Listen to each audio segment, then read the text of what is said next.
Hey there, I just want to say yoga can be for everyone. However, it is your responsibility to determine if you are ready and able to perform this workout video. If you or a family member have a history of heart disease, high blood pressure, or are obese with any physical or medical condition that could be aggravated by a physical activity, please consult a physician before proceeding. If you are pregnant, also consider consulting a physician. If you have any history of injury such as neck, back, shoulder, or knee, please proceed with caution and stop immediately if you feel any pain, lightheadedness, or nausea. The user assumes all risks. Thanks, and I'll see you on the mat.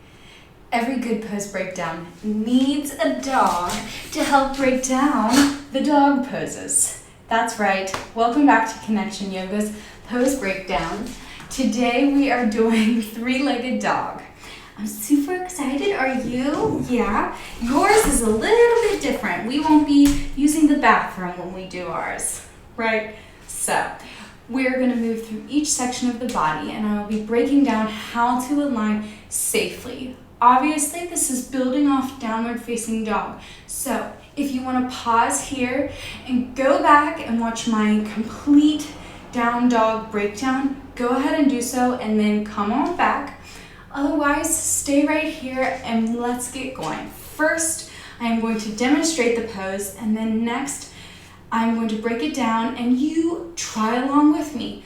Look at your body, feel different things, listen to what I'm saying, and maybe something will work or be speaking to you in a way that you had not thought about before. So, first, I'm going to demonstrate.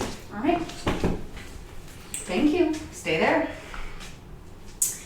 So, first I'm going to get into downward facing dog pose, and then, boop, three-legged dog. You can do this too. So, starting with the feet through the legs. Feet are at 12 o'clock facing forward, toes are planted, and heels are pressing towards the earth.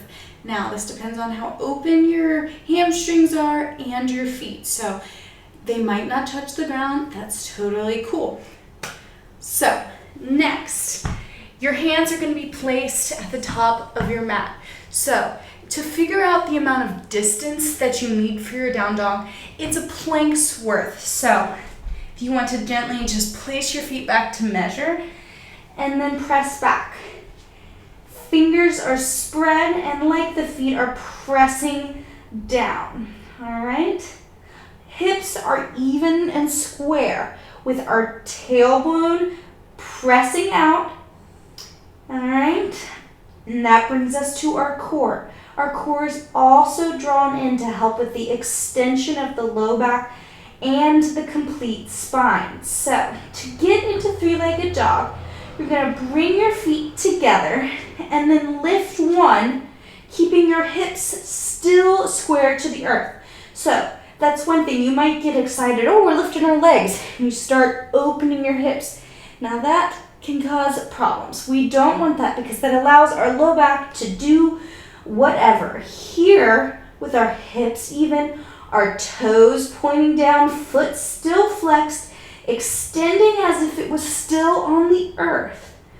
All right, these hips stay even, and that helps keep our shoulders in line. So again, we want our ears by our biceps and our shoulders drawn down the back body as we press. So if we start turning our hips, we start turning in our shoulder joints, and we don't want that. So look at yourself and pay attention.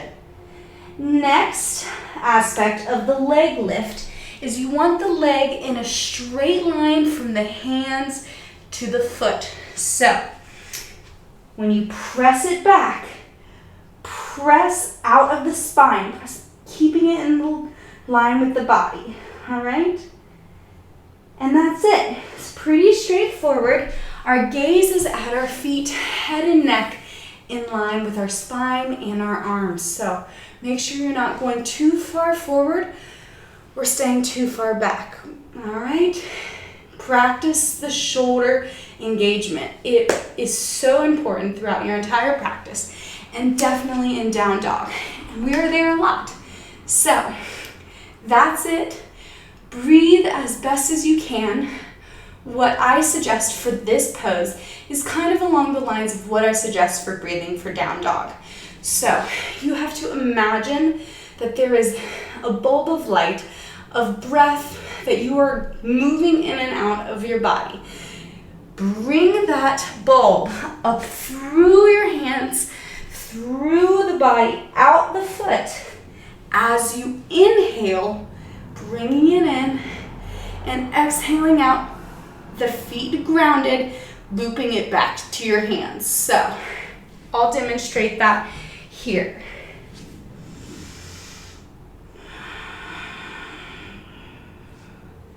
Breathe in, draw it up, really focus on the pressing of the arms, shoulder engagement, foot pressed out, and exhale, keeping the core in, okay? So this is where the challenge, the exhale is where the challenge comes in.